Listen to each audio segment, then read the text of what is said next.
नमस्कार साथियों, स्वागत है आपका SM army classes YouTube channel पर। आज मैं आपके लिए लेकर आया हूं आर्मी एग्जाम के अंदर आने वाले जीके साइंस मैथ और रीजनिंग के मोस्ट इंपॉर्टेंट 25 क्वेश्चनों का एक मॉडल पेपर। ये एक मिनी मॉडल पेपर है और ये आपके आने वाले आर्मी एग्जाम में आपकी बहुत हेल्प करने वाले हैं। तो अगर आप भी इंडियन आर्मी के एग्जाम की तैयारी करते हो तो ये चैनल आपके लिए बहुत हेल्पफुल है। नए इस प्लेटफॉर्म पर चैनल को सब्सक्राइब करना, अगर वीडियो पसंद आए तो वीडियो को लाइक करना। अगर आप ऑफलाइन टेस्ट भी देना चाहते हो तो इस लिंक पर आप क्लिक करके नीचे दिए गए डिस्क्रिप्शन में आप टेस्ट दे सकते हो। चलिए शुरू करते हैं। पहला क्वेश्चन है अपना कि लक्षद्वीप समूह की राजधानी कौन सी है। चार ऑप्शन है, कोहिमा, पोर्ट ब्लेयर, पुडुचेरी या फिर कवारत्ती। ठीक है, तो लक्षद्वीप समूह ये भारत का एक केंद्र शासित प्रदेश है जिसकी राजधानी है कवारत्ती। ऑप्शन नंबर डी अपना राइट आंसर होगा। नेक्स्ट क्वेश्चन है अपना कि मैराडोना का संबंध किस खेल से है। चार ऑप्शन है, हॉकी, फुटबॉल, क्रिकेट या फिर शतरंज। ठीक है, तो इसका पूरा नाम है डिएगो मैराडोना और ये एक फुटबॉलर है। ठीक है, और किस देश की तरफ से फुटबॉल खेलते हैं तो फिर उसका आंसर होगा अर्जेंटीना। ठीक है, ये एक अर्जेंटीनाई फुटबॉलर है। अब हाल ही में एक और फेमस नाम है अर्जेंटीना के फुटबॉलर का, ये भी आपको याद रखना है, मेसी। ठीक है, लियोनेल मेसी भी अर्जेंटीना के फुटबॉलर है। यहाँ पर बी ऑप्शन अपना राइट आंसर होगा कि मैराडोना का संबंध फुटबॉल से है।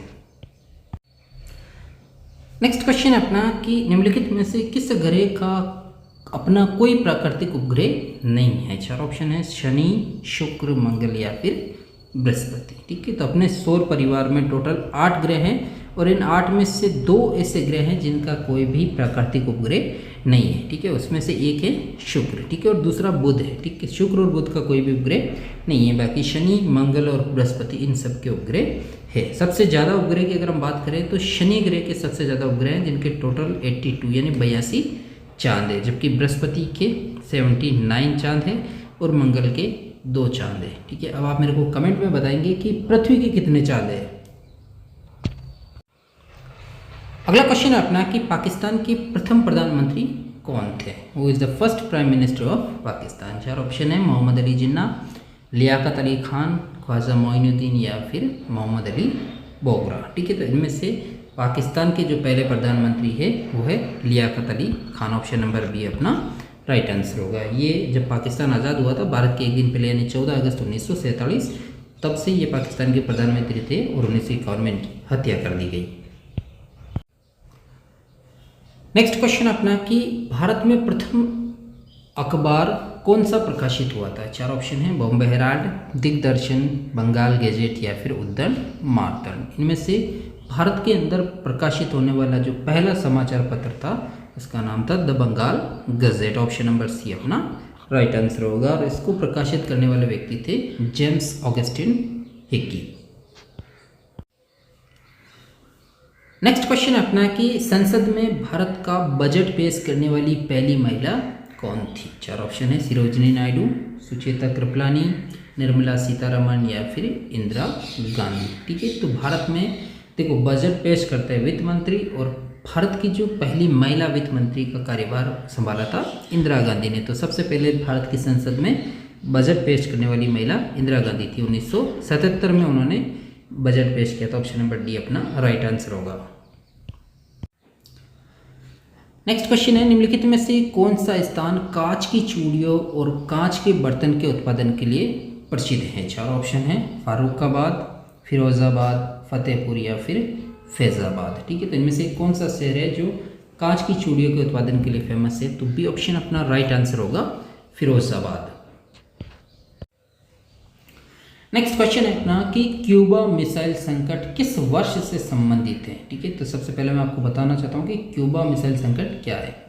ठीक है, तो ये एक ऐसा संकट था जहाँ पर कोल्ड वार हुआ था और अमेरिका और सोवियत यूनियन के बीच। उसी कोल्ड वार में एक ऐसा टाइम भी आया जब सोवियत संघ और अमेरिका ने एक दूसरे पर न्यूक्लियर मिसाइल तान दी थी। उसी मिसाइल को क्यूबा मिसाइल संकट कहा जाता है और ये घटना घटी थी 1962 के अंदर। ऑप्शन नंबर सी अपना राइट आंसर होगा।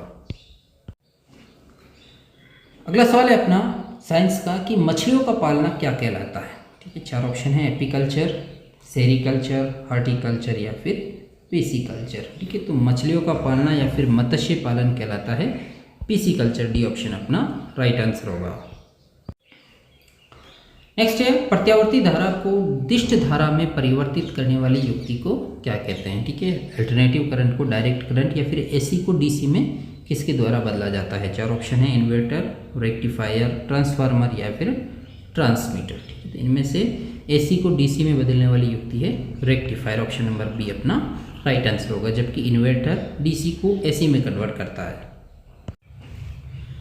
नेक्स्ट क्वेश्चन है, इसका आंसर आप मेरे को कमेंट बॉक्स के अंदर देंगे कि निम्नलिखित में से थॉमस अल्वा एडिसन द्वारा किसका आविष्कार किया गया था। चार ऑप्शन है, टेलीफोन, बल्ब, रेडियो या फिर टेलीविज़न। ठीक है, तो इनमें से एडिसन ने किसकी खोज की थी, इसका आंसर आप मेरे को कमेंट बॉक्स के अंदर दो फटाफट।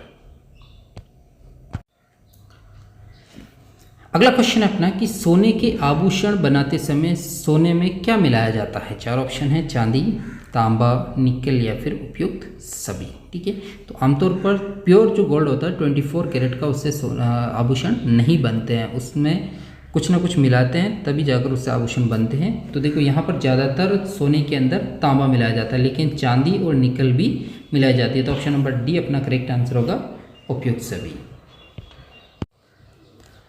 नेक्स्ट क्वेश्चन है अपना, निम्नलिखित में से कौन विटामिन सी का स्रोत है। चार ऑप्शन है, टमाटर, गाजर, दूध और चिकन लीवर। ठीक है, तो इनमें से विटामिन सी का स्रोत क्या है, तो ए ऑप्शन अपना राइट आंसर होगा, टमाटर, क्योंकि विटामिन सी जो है वो खट्टे फलों में पाया जाता है और टमाटर एक खट्टा फल है।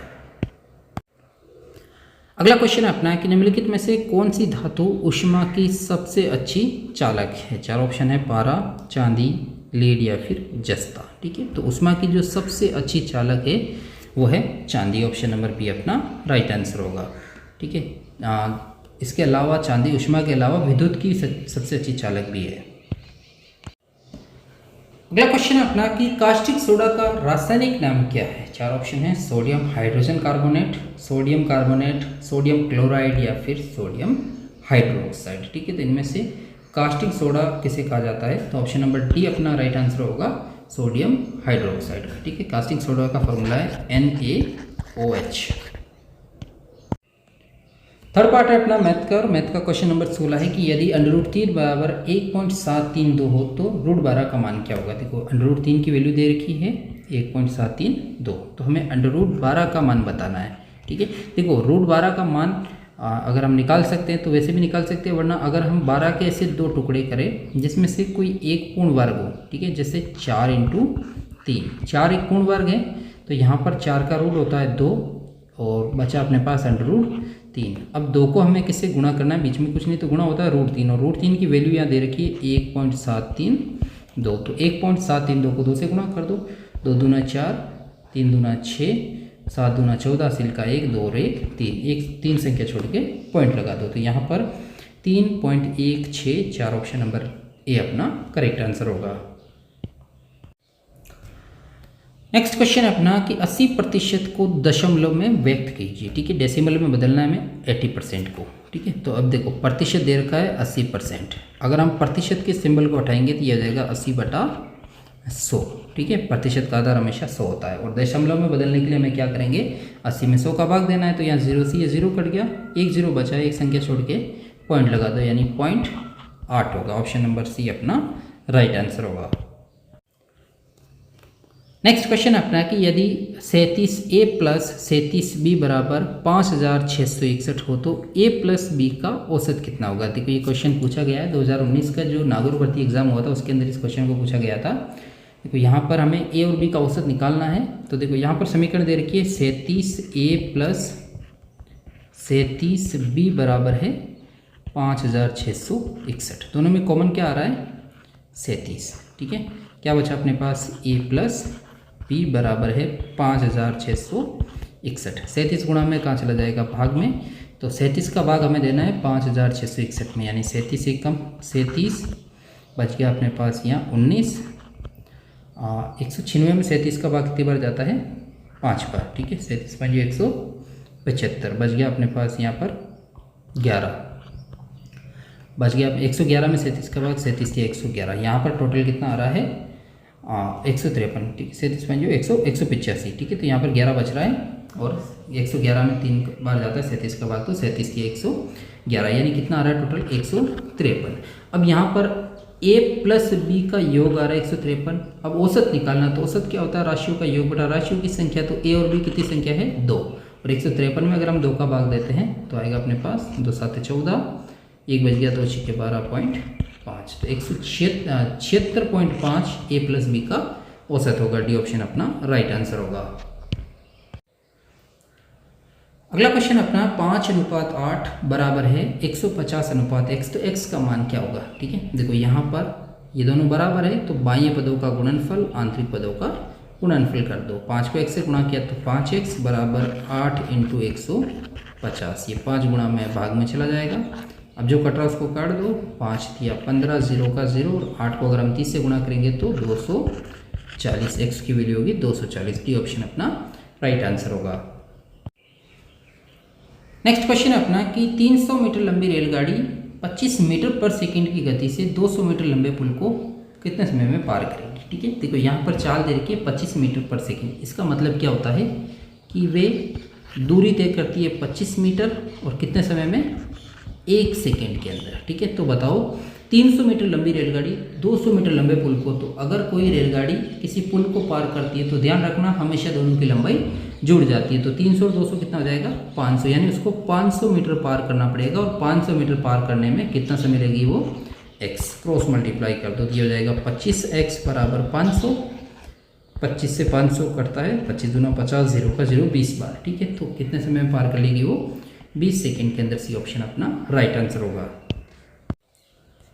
नेक्स्ट क्वेश्चन अपना है कि 10 मीटर व्यास वाले एक गोल ढांचे की बाहरी सतह को रंगा जाना है, तो इसे रंगने का सन्निकट लागत क्या होगी, यदि रंगने की लागत 80 रुपये प्रति वर्ग मीटर है। ठीक है, देखो एक गोला है, अगर उसको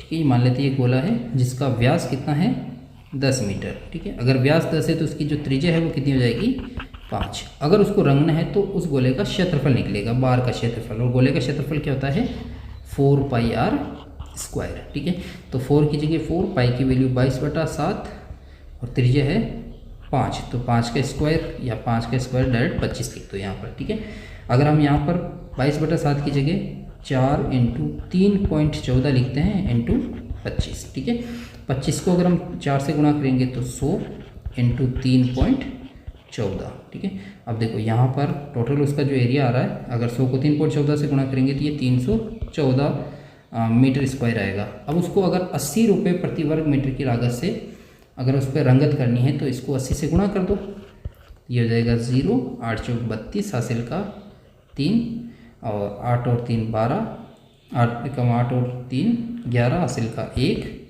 8 या 24 और 1 25। तो टोटल जो खर्च आएगा वो कितना आएगा, 25,120। डी ऑप्शन अपना राइट आंसर होगा। अगला क्वेश्चन अपना कि 6 लड़के एक काम को 24 घंटे में पूरा कर सकते हैं, तो इसी काम को 9 लड़के कितने घंटे में पूरा करेंगे। देखो लड़के कितने हैं, 6, और ये समय कितने समय में पूरा करते हैं, 24 घंटे के अंदर। तो बताओ अगर 9 लड़के होंगे तो कितने समय में पूरा करेंगे, x। व्यक्ति और समय से रिलेटिव कोई भी क्वेश्चन हो हमेशा सीधा गुणा होता है, तो 9x बराबर हो जाएगा 6 × 24, 9 गुणा में कहाँ चला जाएगा, भाग में, जो कट रहा उसको काट दो, 3 से ये 2 बार और ये 3 से 3 बार, और 3 का भाग 24 में 8 बार। 8 को 2 से गुणा किया तो 16 दिनों के अंदर पूरा, 16 घंटे के अंदर पूरा कर देंगे। बी ऑप्शन अपना राइट आंसर होगा। नेक्स्ट क्वेश्चन अपना है कि एक स्कूल की कुल फीस का 12.5% खेल खर्च है, यदि खेल खर्च 7,500 है तो कुल फीस क्या होगी। देखो प्रतिशत में सवाल है तो हम उसकी स्कूल की फ़ीस क्या मान के चलते एक बार, 100 रुपये। उसमें से जो खेल का खर्च है वो कितना है, 12.5। ठीक है, 12.5% का मतलब ये होता है कि 100 में से 12.5 खेल पर खर्च हो रहा है। अब इसने कहा यदि खेल खर्च 7,500 तो खेल खर्च के नीचे लिख दो 7,500, तो बताओ कुल फीस कितनी होगी, x, वजर गुणा कर दो। ठीक है, ये हो जाएगा 12.5x बराबर 100 × 7,500, ये गुणा में कहाँ चला जाएगा, भाग के अंदर, जो कट रहा है उसको काट दो। सबसे पहले इसका पॉइंट हटाएंगे, 1 0 यहाँ लगा दो, 25 से कट रहा है, 25 × 125, 25 × 100, 5 से 75 कटता है 15 बार, 3 0 का 3 0, और 15,000 को 4 से गुणा करेंगे तो 60,000, यानी स्कूल की फीस टोटल 60,000 रुपये है। ऑप्शन अपना राइट आंसर होगा। नेक्स्ट क्वेश्चन है अपना कि शब्दकोश के क्रम में चौथा स्थान किसका होगा। एक सीरीज दे रखी है, 4 वर्ड दे रखे हैं, ठीक है। रीजनिंग का क्वेश्चन है ये कि अगर इसको हम शब्दकोश यानी डिक्शनरी के अकॉर्डिंग जमाएंगे तो इसमें चौथा वर्ड किसका होगा। ठीक है, अब देखो डिक्शनरी के अकॉर्डिंग कैसे जमाते हैं। सबसे पहले हमें सबका फर्स्ट वर्ड देखना है, क्या आ रहा है सबका एम, तो सबका जो फर्स्ट वर्ड है वो क्या होगा एम। जब तक अलग नहीं आता है तब तक फर्स्ट वर्ड देखना है, ठीक है, अगला वर्ड देखना है। सेकेंड वर्ड सबका आई है तो यहाँ पर सबका वर्ड क्या होगा, सेकेंड वर्ड आई। अब देखो थर्ड वर्ड में दो में तो एस आ रहा है, एक में आर आ रहा है और एक में एन आ रहा है। तो अल्फ़ाबेट में आर एन और एस, इसमें सबसे पहले क्या आता है एन, ठीक है, एन के बाद आर और उसके बाद एस, तो एस 2 बार है तो यहाँ लिख दिया। अब देखो इसमें जो डिफरेंट है उनका पूरा कर सकते हो, जैसे एन और आर अलग अलग आ गए, इनको हम पूरा लिख सकते हैं। तो एन के बाद क्या आएगा ORITY, ये कंप्लीट हो गया है। इसी तरह आर के बाद ACLE, ये भी कंप्लीट हो गया है। अब देखो इन दोनों में देखते हैं, 3 वर्ड तक MIS सेम है। चौथा वर्ड अगर हम देखते हैं तो इसमें T है और इसमें S है। तो अल्फ़ाबेट में T और S, पहले क्या आता है S, ठीक है, फिर T आता है। अब देखो ये दोनों भी अलग अलग है तो इनको पूरा कर सकते हैं। S के बाद ION आएगा और T के बाद AKE होगा। अब हमसे पूछा है कि बताओ इसमें चौथा वर्ड कौन सा आ रहा है, तो चौथा स्थान किसका होगा, मिस्टेक का, ऑप्शन नंबर सी अपना राइट आंसर होगा। लास्ट क्वेश्चन है आपका कि राधिका अपने घर से दक्षिण की ओर 50 मीटर गई, फिर बाईं ओर मुड़कर 20 मीटर गई, फिर उत्तर की ओर मुड़कर 30 मीटर गई। इस स्थान से उसका घर किस दिशा में है। देखो सवाल को ध्यान से पढ़ना, क्या पूछा है, इस स्थान से उसका घर किस दिशा में है। तो देखो हमेशा इधर पूर्व दिशा होती है, इधर पश्चिम, ऊपर उत्तर और नीचे दक्षिण, चलना हमेशा सेंटर से है, ठीक है। राधिका अपने घर से दक्षिण की ओर 50 मीटर गई, तो नीचे है दक्षिण, इधर ये 50 मीटर गई, ठीक है। फिर वह अपने बाईं ओर मुड़ी, देखो अगर उसका मुंह नीचे है तो उसका जो बायां हाथ है वो इस तरफ होगा और इस तरफ मुड़कर ये 20 मीटर गई। अब उसका मुंह इधर है। फिर वह उत्तर की ओर मुड़ी, तो उत्तर ऊपर की तरफ है तो ऊपर की ओर मुड़ी और 30 मीटर चली, ठीक है। तो 30 यहीं तक होगा, क्योंकि अगर इतना 50 है तो 30 यहीं तक होगा। अब बताओ उस स्थान से उसका घर, तो देखो ये इसका घर है यहाँ पर, ठीक है, और अभी ये यहाँ पर है, तो इससे इसका जो ये घर है वो किस दिशा में है। तो अगर हम यहाँ से देखते हैं तो इसका जो डायरेक्शन बनती है वो पश्चिम और उत्तर के बीच में डायरेक्शन आती है, ठीक है। तो यहाँ पर उत्तर पश्चिम, डी ऑप्शन अपना राइट आंसर होगा। और अगर सवाल पूछते कि वे अपने घर से किस दिशा में है, तो इसका घर यहाँ पर है, और अगर हम इधर से देखते हैं तो फिर आंसर आता दक्षिण पूर्व। आशा करता हूँ वीडियो आपको समझ में आया होगा। अगर आप वीडियो पसंद आए तो वीडियो को लाइक करना, और नए हो चैनल पे चैनल को सब्सक्राइब करना। मिलते हैं किसी एक और नई वीडियो में, तब तक अपना ख्याल रखिए। जय हिंद, जय भारत।